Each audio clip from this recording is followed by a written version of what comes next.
ಪೂರ್ವಕವಾದ ಧನ್ಯವಾದಗಳನ್ನು ತಿಳಿಸುತ್ತಾ, ಭೂಲೋಕದಲ್ಲಿ ಇಂದು ನಾನು ಆಯುರ್ವೇದ ಅದರ ಹಿನ್ನೆಲೆಯ ಬಗ್ಗೆ ಮಾತನಾಡಲು ಇಷ್ಟಪಡುತ್ತೇನೆ.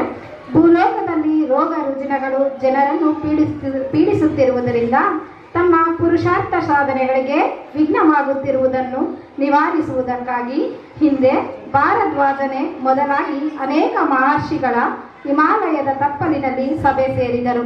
ಇವರೆಲ್ಲರ ತೀರ್ಮಾನದಂತೆ ಭಾರದ್ವಾಜ ಇಂದ್ರನ ಬಳಿಗೆ ಹೋಗಿ ಆಯುರ್ವೇದವನ್ನು ತಿಳಿದು ಬಂದು ಋಷಿಗಳಲ್ಲಿ ಪ್ರಚಾರ ಮಾಡಿದ.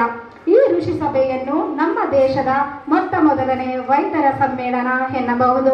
ಕ್ರಿಸ್ತಪೂರ್ವ 3 ಅಥವಾ 2ನೇ ಶತಮಾನದಲ್ಲಿ ಚರಕಾಚಾರ್ಯರು ಈ ತಂತ್ರವನ್ನು ಸಂಸ್ಕರಿಸಿದರು.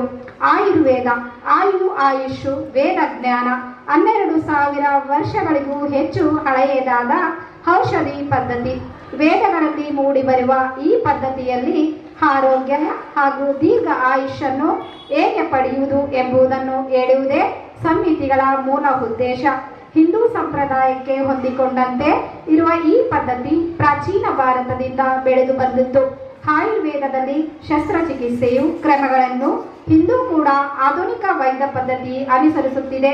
ಛೇದನ ಇನ್ಸಿಸನ್, ಭೇದನ ಎಕ್ಸಿಸನ್, ಲೇಖನ ಸ್ಕ್ರೀಪಿಂಗ್ ಆಯು ತಾಯಿ ಗರ್ಭದಲ್ಲಿ ಪ್ರತಿ ತಿಂಗಳ ಭ್ರೂಣ ಬೆಳವಣಿಗೆಗೆ ರಚನೆ, ಪೋಷಕಾಂಶ ಪಾಲನೆ ವಿವರವಿದೆ. ಚರಕ ಸಮಿತಿ, ಸುಶ್ರುತ ಸಮಿತಿ ಇವೇ ಮೊದಲಾದ ಸಮಿತಿಗಳ ಶಸ್ತ್ರಚಿಕಿತ್ಸೆಯ ಬಗ್ಗೆ ಮಾಹಿತಿ ಒದಗಿಸುತ್ತದೆ. ಈ ಕಾರ್ಯಕ್ರಮಕ್ಕೆ ಆಗಮಿಸಿದ ಎಲ್ಲ ವೈದ್ಯ ತಂಡದವರಿಗೂ ನಮ್ಮ ಶಾಲೆಯಲ್ಲಿ ಈ ಕಾರ್ಯಕ್ರಮವನ್ನು ಹಮ್ಮಿಕೊಂಡಿರುವುದಕ್ಕೆ ತುಂಬ ಹೃದಯದ ವಂದನೆಗಳನ್ನು ತಿಳಿಸುತ್ತಾ, ಹಾಗೂ ವಸುದೈವ ಕುಟುಂಬಕಂ ಎಂಬ ಗೀತವಾಡಿಗೆ ಅನ್ವರ್ಥ ರೂಪವಾಗಿರುವ ಈ ವಿದ್ಯಾಸಂಸ್ಥೆಯನ್ನು ಸ್ಥಾಪಿಸಿರುವ ನಮ್ಮ ಈ ಸಂಸ್ಥೆಯ ಅಧ್ಯಕ್ಷರಾಗಿರುವಂತಹ ಅಬ್ದುಲ್ ಅಜೀಜ್ ಸರ್ ಅವರಿಗೂ ಸಹ ತುಂಬ ಹೃದಯ ಧನ್ಯವಾದಗಳನ್ನು ತಿಳಿಸುತ್ತೇನೆ. ಧನ್ಯವಾದಗಳು. Yeah, thank you so much, ma'am.